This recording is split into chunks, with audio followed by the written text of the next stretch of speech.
Okay, let's unpack this. I want to start today with a little visualization exercise. Okay. I want you to picture your kitchen or maybe your basement. Mm. You've got some spare time, you're looking for a hobby, and you decide to get into brewing. Brewing, a classic pastime. I'm with you. Right. You buy the carboys, the hops, the barley, the yeast. You turn your kitchen into a little chemistry lab. Now, looking at the laws in Kentucky, which is the setting for our deep dive today, I want you to guess something. Okay, I'm ready. Lay it on me. As a single adult living alone in the Commonwealth of Kentucky, how much beer do you think you are legally allowed to brew in your own home in a single year? Without a license, without paying a cent in taxes. Mm. I mean, I know home brewing is popular. I'd assume it's a decent amount, maybe 50 gallons. That feels like a lot. It does feel like a lot, doesn't it? But you are actually underestimating the generosity of the Kentucky legislature. Really? By how much? If you are living alone, the limit is 100 gallons. 100 gallons. But wait, it gets better. If you have a roommate or a spouse, any second adult in the household, that limit doubles. You can legally brew 200 gallons of beer per year. 200 gallons? Okay, hold on. Let's just pause and do the math on that for a second. Please, let's. A standard keg is what, about 15.5 gallons? So we're talking roughly 13 kegs of beer. 13 kegs. Or, if you're bottling it, that's over 1,000 standard 12-ounce bottles. 1,000 bottles of beer on the wall. Literally. You are talking about brewing nearly 3 bottles of beer a day, every single day, for a year. That is an industrial amount of liquid. You could, I don't know, fill a small hot tub. And the law says go for it. In fact, the sources we have, specifically the statutes regarding alcohol, go even further. You can't sell it, obviously. That's the red line. Right, no commerce. But you can drink it, you can serve it to your guests, and this is my favorite part. You can put it in your car, drive it to the state fair, and enter it to win a blue ribbon. Right. It's treated as a craft. It's treated as a personal liberty. The state is essentially saying, we trust you. Exactly. We trust you to handle 200 gallons of a pressurized, intoxicating substance in your own home. The blue ribbon standard. Now hold that image. The freedom, the craft, the 1,000 bottles. Because here is where the deep dive paradox kicks in. The pivot. Take that same adult, same house, same basement, but instead of a vat of fermenting grain, they have a plant, just one. A single cannabis plant sitting under a grow light. And suddenly, the trust evaporates. What happens to that person? Well, depending on where they live in Kentucky, and we're going to get into the geography of this later because it's absolutely crucial, they could be facing a criminal record. For one plant? Possession, cultivation, paraphernalia, the whole 9 yards. 200 gallons of alcohol. Okay. Totally fine. One plant, handcuffs. It creates a staggering cognitive dissonance. It just doesn't make sense. And that contrast is the perfect entry point for our discussion today. We're looking at a stack of documents, bills, data reports, activist emails that are all aimed at resolving this discrepancy. We are diving deep into a specific movement centered around House Bill 199. And its companion, Senate Bill 168. Right. These are the legislative vehicles that are trying to bridge that gap. But what makes this story so compelling and, frankly, so frustrating for the people involved is that despite the logic of the homebrew argument, the political door seems to be nailed shut. We're seeing reports, direct quotes from sources, with leadership calling this effort dead on arrival. Dead on arrival. Before a hearing, before a debate, just dead. Yeah. So our mission today is twofold. First, we need to understand what these bills actually propose because there's a lot of noise out there and we need to get to the facts. But second, and maybe more importantly, we need to talk about the silence. The silence. The fact that the people in charge aren't listening. And that's not just an opinion. We have source material indicating a lack of transparency that, well, it borders on negligence. It really raises a fundamental question about governance. If the people are speaking and the government unplugs the phone, is it still a democracy? That's the core of it. So for those of you listening who are already feeling that frustration, who feel like you're shouting into a void, we're going to be talking a lot today about the Kentucky Cannabis Freedom Coalition. The KCFC. They are urging everyone to go to a specific website, www.legalizekentucky.com. And we'll break down exactly what to do there later. It's a key part of this story. But first, let's look at the proposal itself. Section 1. What is HB 199? When I first read House Bill, I assumed it was just the standard law, the Legalization Act of 2026 or something. But the source notes here say it's actually something different. It's fundamentally different. And this is a strategic nuance that a lot of people miss. HB 199 isn't a statute. It is an act proposing to create a new section of the Constitution of Kentucky. Okay, that sounds heavy. Why go for the Constitution? Isn't that, like, way harder to pass? In some ways, yes. But in the current political climate in Frankfurt, it's actually a bypass A mechanism. bypass. What are you bypassing? The leadership. Think about that dead on arrival comment. If you pass a normal law, a statute, it has to survive committee, then the floor vote, then the other chamber, and then the governor. And it can be killed at any of those steps. At any step, it can be amended, watered down, or just vetoed. But a constitutional amendment works differently. How so? If the legislature passes this bill, it doesn't go to the governor's desk for a signature. It doesn't. Where does it go? It goes directly to the ballot. Oh, I see. It goes to the voters. Exactly. It puts the question, do you want this? Directly to the 4.5 million people who live in Kentucky. It takes the final decision out of the hands of the politicians and puts it in the hands of the citizens. That's clever. It's basically saying, if you guys are too scared to legalize it, just let the people decide. Precisely. It provides a huge amount of political cover for a lawmaker. Yeah. They can say, hey, I didn't vote for pot, I just voted for democracy. I voted to let my constituents have their say. So it's a much harder vote for them to oppose, really. It should be. So if this amendment made it to the ballot and passed, what would it actually do? Are we talking about pot shops on every corner? The Wild West scenario? No, Yeah. not at all. And this is where we circle back to the homebrew comparison. HB 199 is very specific. It focuses on personal use. Okay, give me the specs, the nuts and bolts. First, the age limit. Adults 21 and older. Same as alcohol. Makes sense. Exactly. Second, possession. It guarantees the constitutional right to possess, use, buy, or sell 1 ounce or less of cannabis. 1 ounce, which is a pretty standard amount for personal use. It is. It's not a trafficking amount. It's what you'd buy for yourself for a week or two. And the growing part, the part that compares to the home brewing. This is the heart of the bill, really. It guarantees the right to cultivate, harvest, and store up to 5 cannabis plants for personal use. 5 plants? 5 plants per person, 21 or over. Okay, so let's compare. 200 gallons of beer versus 5 plants. The volume difference is just comical, but the legal philosophy is identical. It's the Castle Doctrine applied to botany.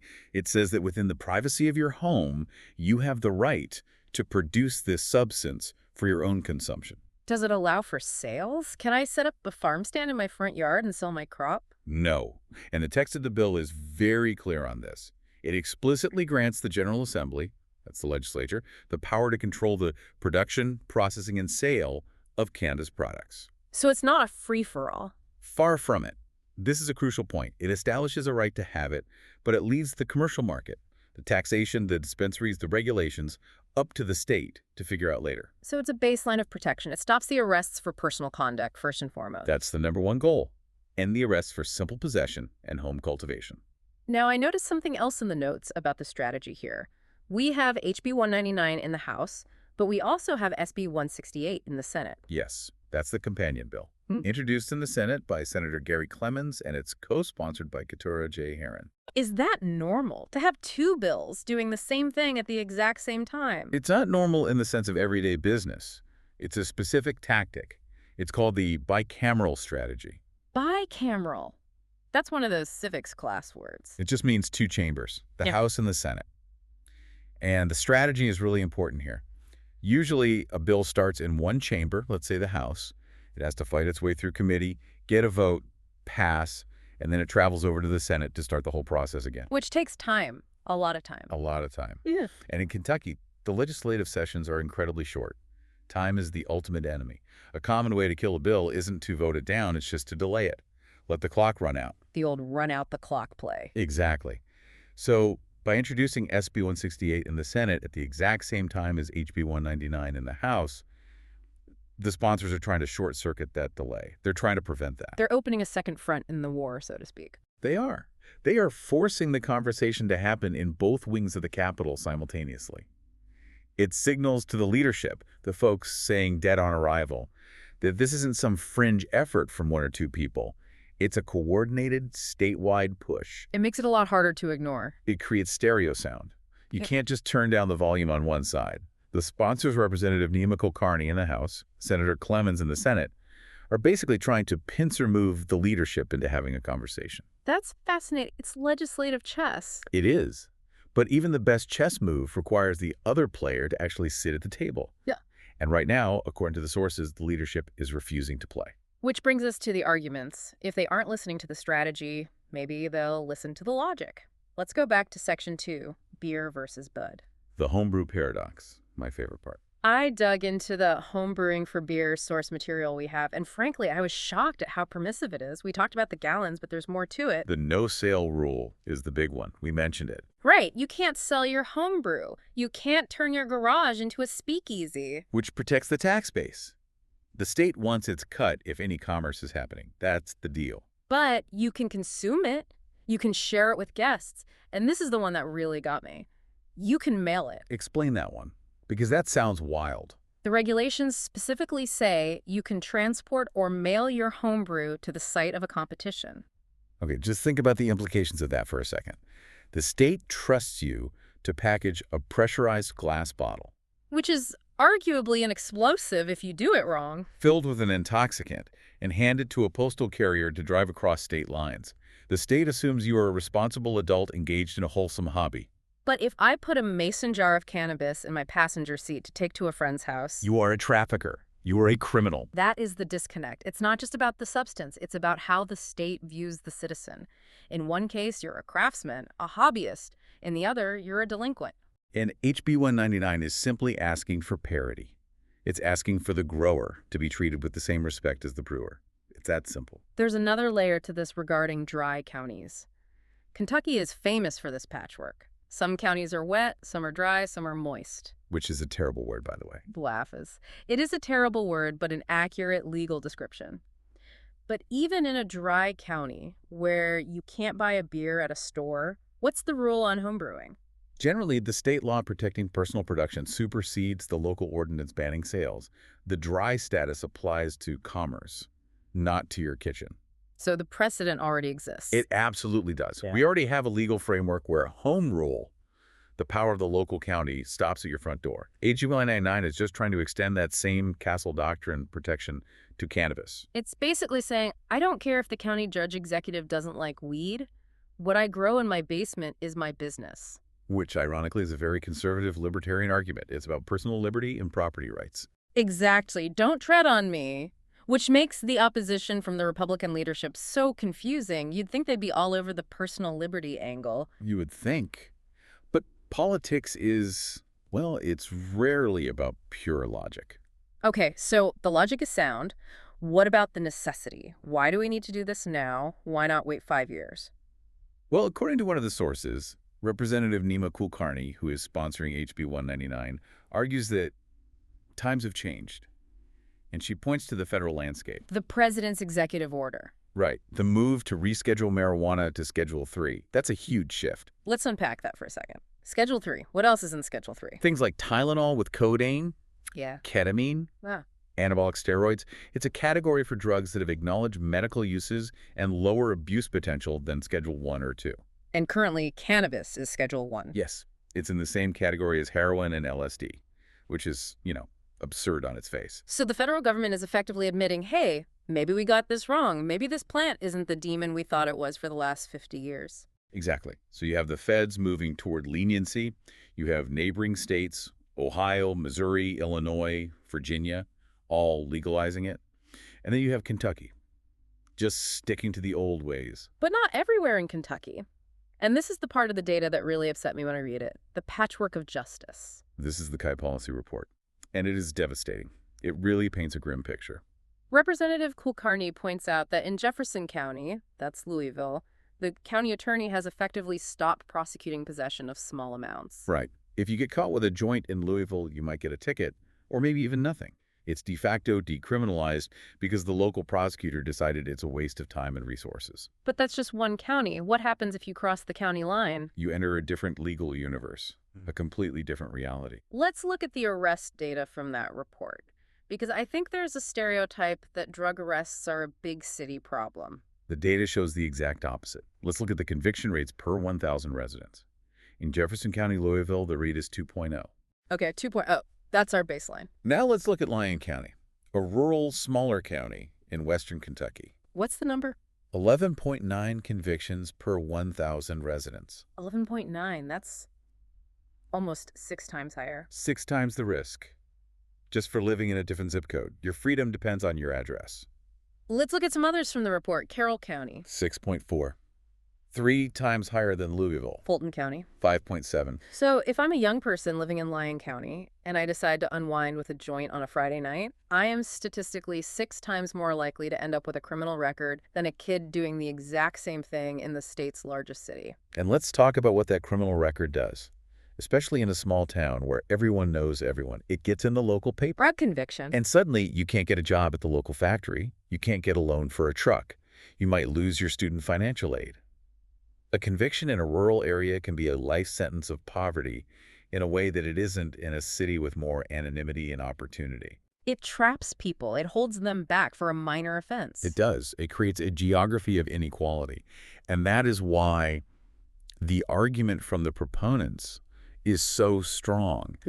You cannot leave this up to local prosecutors. You need a statewide constitutional baseline to ensure equal protection under the law for every citizen. It's an issue of fairness, pure and simple. It is. So we have the proposal, we have the logical comparison to beer, we have the data showing massive unfairness across the state. You'd think the legislature would be rushing to fix this. You would think. But instead, we hit Section 4, the obstacle. The dead on arrival wall. We have a source here from WKYT where a spokesperson for the Kentucky Republicans was asked about these bills, and their response was dismissive, to put it mildly. They called it grandstanding. That's the word they used. Grandstanding. They said Democrat lawmakers are grandstanding for legislation they know is dead on arrival. Let's analyze that word, grandstanding. It implies that the person doing it knows it's futile, but they're just doing it for attention. It's an insult. It's a way of shutting down the conversation. It's saying, we aren't even going to dignify this with a debate because we already decided the outcome in a back room somewhere. But here's the problem with that narrative. Is it grandstanding if the people want it? That's the question. If polling shows 60–70% of Kentuckians want this, then filing a bill isn't grandstanding, it's representing your constituents. Exactly. But how do we know what the people want? How do they make their voices heard in Frankfurt? Well, usually people call their legislators. They use the legislative message line. The famous 1-800-372-7181. Right. And this brings us to what I can only call a transparency scandal. And I don't use the word scandal lightly. No, it is scandalous. Yeah. We have the account of Patrick Dunigan. He's the director of the Kentucky Cannabis Freedom Coalition. The KCFC. Right. So Patrick did what any good citizen journalist or activist would do. He contacted the Legislative Research Commission, the LRC, and asked for the data. A simple question. He asked how many people called. How many people called to support HB 199? How many called to oppose it? Just the simple numbers. Aggregate data. No names, no privacy issues, just the score. And what did the LRC say? They refused. They failed to provide the totals. They just wouldn't give them up. They just said no. On what grounds? The grounds are murky, but the result is clear. They would not release the call volume. Why does that matter so much? Think about it. If the leadership is going around telling reporters that this bill is dead on arrival and implies that nobody cares about it, but secretly, the phone lines are melting down with thousands of calls in support. Then hiding the numbers is the only way to keep their narrative alive. Exactly. It's a form of gaslighting the public. It's hiding the scoreboard so you can claim you're winning the game. If the public doesn't know that 5,000 other people called, they feel alone. They feel like their one call didn't matter. They give up. It completely suppresses the momentum. It creates a self-fulfilling prophecy. Nobody cares, so we won't vote on the bill. But we do care. We're calling. Prove it. Well, we can't because you won't give us the data to prove it. That is infuriating. It feels so fundamentally undemocratic. It is. It's a breakdown of the feedback loop that democracy absolutely relies on to function. So what do? We can't just sit here and get mad about it. No. Anger is energy, but you have to direct it. And that's what this is all about. That brings us to Section 5, the call to action. And this is the most important part of this entire deep dive. If you zoned out during the beer stats, come back to us now. Because the dead on arrival narrative is a bluff. It's a political tactic. But it only works if you stay silent. We need to make them listen. And the Kentucky Cannabis Freedom Coalition has a very specific plan to do just that. It starts with a petition. We've mentioned the URL, but write it down now. www.legalizekentucky.com. When you go to www.legalizekentucky.com, there is a big button that says Cannabis Petition. That is step 1. You need to put your name on the record. So why the petition? What's the strategic value of that?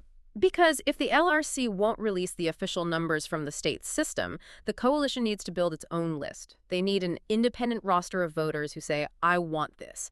It's their own scoreboard. But the petition is just the warm-up act. The real heat comes from the phone calls. We are going to walk you through the exact steps found in the new note source material. It's a specific protocol designed to be undeniable. Step 1, go to that same website, www.legalizekentucky.com, and click on the button that says, Who's your legislator? You type in your address. It will tell you 2 names, your House representative and your senator. You have 2 targets. Step 2, pick up the phone. Call 1-800-372-7181. It's the official legislative message line. And here is the script. Don't just call and say, I like weed. You have to be specific. It matters. For your House representative, you need to say this. I urge you to co-sponsor HB 199 and request a committee hearing. Request a committee hearing. That phrase is magic. It's not asking them to marry the bill. It's just asking them to let the bill have a day in court. It's much harder for them to say no to that. And for your state senator, the script is, I urge you to co-sponsor SB 168. Now, here's the genius part. Step 3. This is the accountability step. Because we know the LRC hides the numbers, we have to create our own receipts. We have to do our own accounting. After you make the call, the coalition asks you to send a quick email to kaifreecannabis@gmail.com. That's kaifreecannabis@gmail.com. In that email, you just write the names of the legislators you contacted. That's it.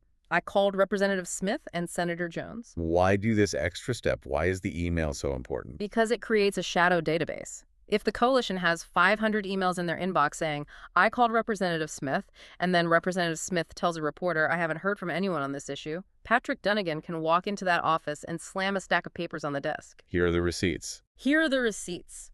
It destroys the silent majority lie. It audits the silence. I love that. It's citizen science applied to politics. It's building your own data set when the government won't give you the official one. Now, we should mention that not everyone is ignoring us. There are some brave souls in the legislature who have already signed on as co-sponsors. We need to give them credit. We mentioned Nima Kulkarni, obviously the primary sponsor, but we also have Representative Tina Bojanowski, Representative Daniel Grossberg, Representative Lisa Wilner, Representative Al Gentry, and Representative Joshua Watkins. These people have put their names on the line. They are validating that this bill isn't dead on arrival. It's alive as long as they are fighting for it. But they need backup. There are 100 seats in the House.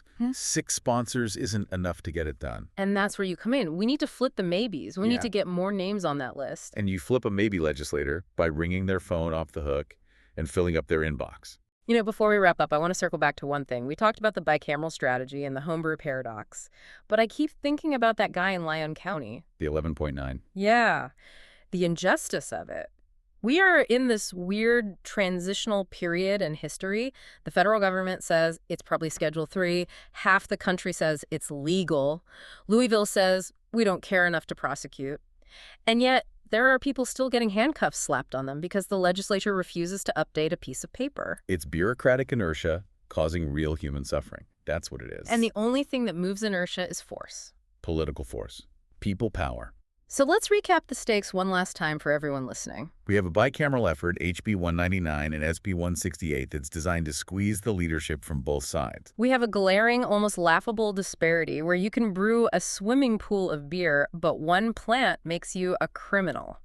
We have data, hard data, proving that rural Kentuckians are being punished at vastly higher rates than their urban cousins for the same act. And we have a transparency crisis where the state refuses to tell us the score, refuses to quantify public input on this issue. Which leads to the final question. The provocative thought. If the government is truly of the people, by the people, for the people, why is a mechanism to simply let the people vote, not to legalize, just to vote considered dead on arrival? Who are they protecting with that stance? Are they protecting the public from some great harm?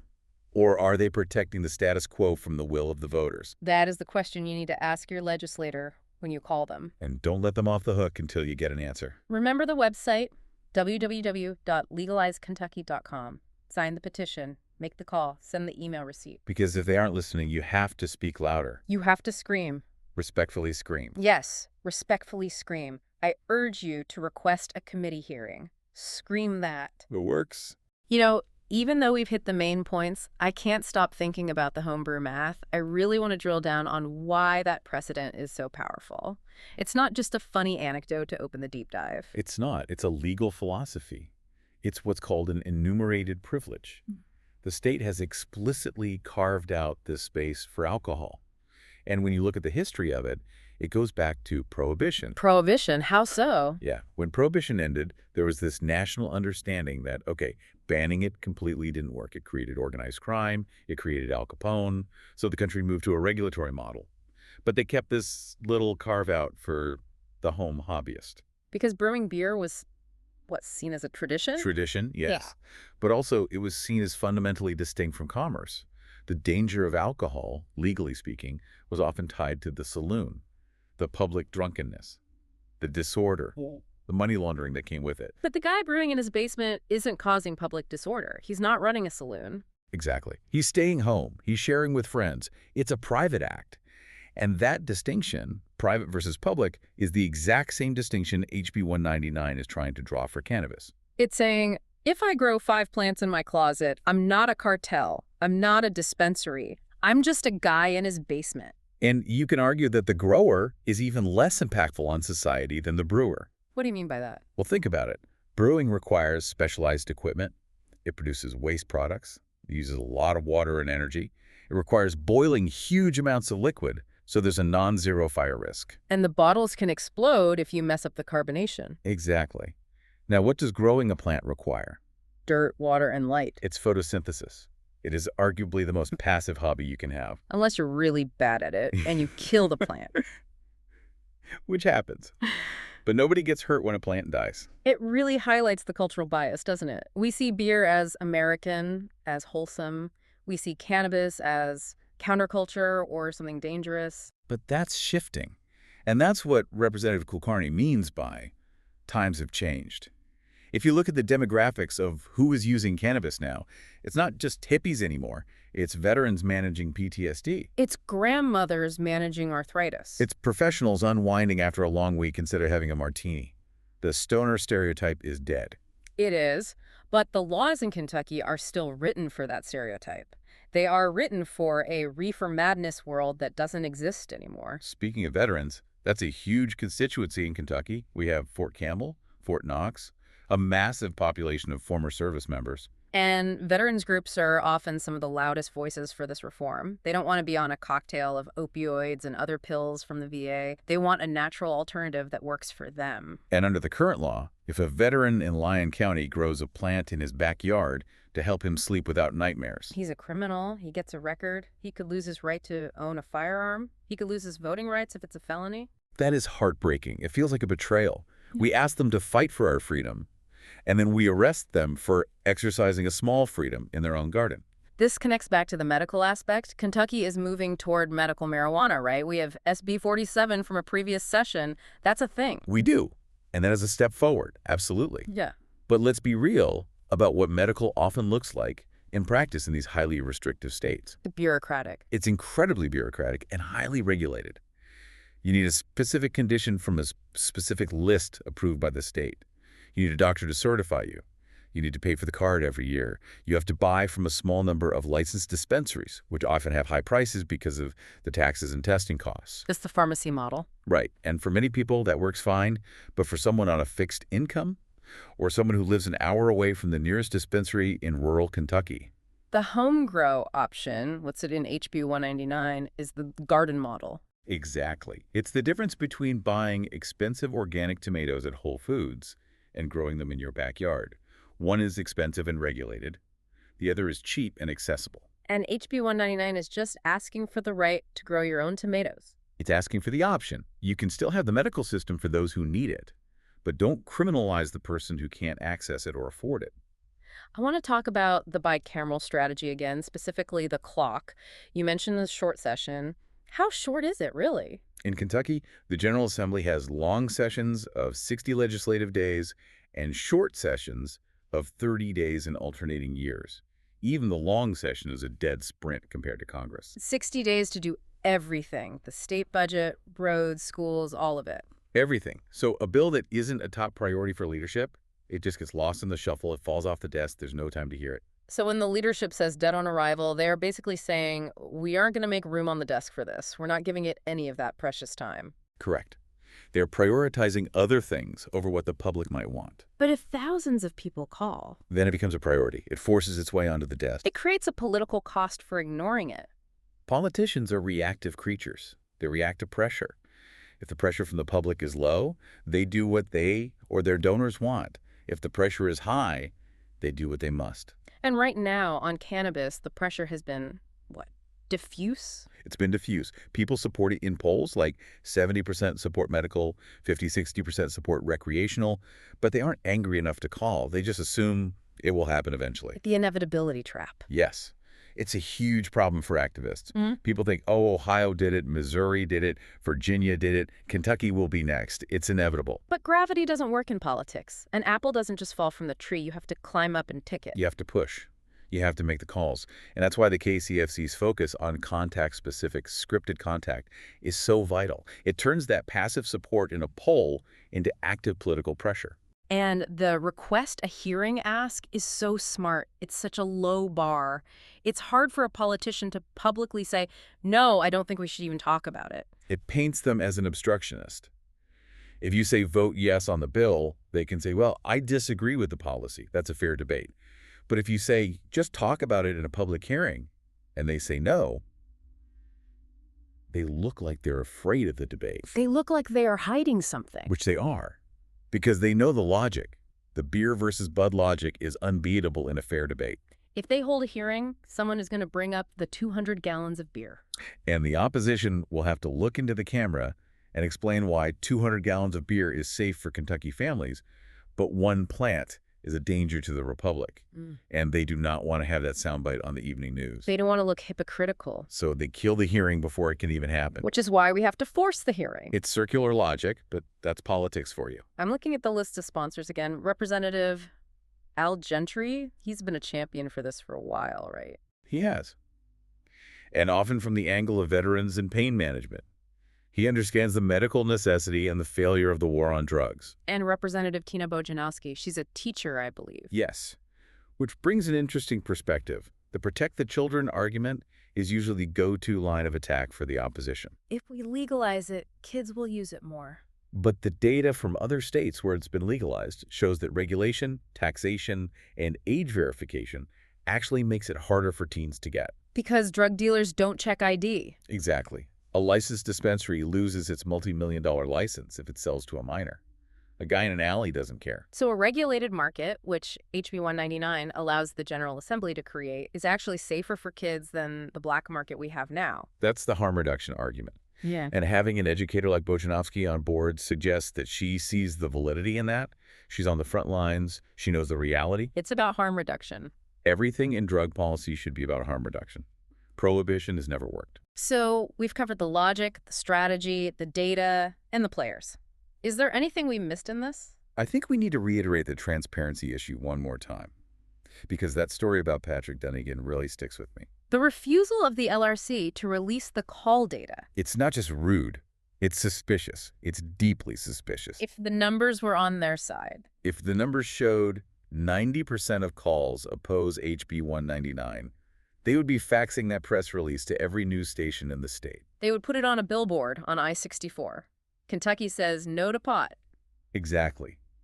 The fact that they were burying the data tells you everything you need to know. It tells you that the data contradicts their public position. Silence is an admission of weakness. In this case, I absolutely think it is. So we are going to help Patrick Dunnigan build his own database. That's the plan.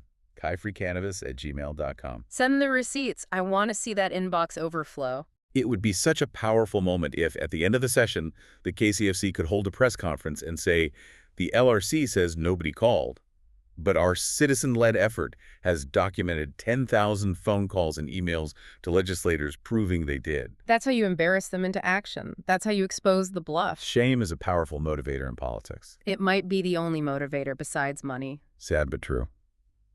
All right, I think we've truly unpacked it now. We've gone deep on the beer, the bills, and the bluff. The 3 Bs of Kentucky cannabis reform. Listeners, you know what to do. www.legalizekentucky.com. Don't let the dead on arrival line fool you. It's only dead if you let it die. Resuscitate it with your phone. That's the tool. Call 1-800-372-7181. Thanks for this. This was illuminating and a little infuriating, I have to admit. The best deep dives always are. They should make you think, and they should make you feel something. Until next time, stay curious and stay loud.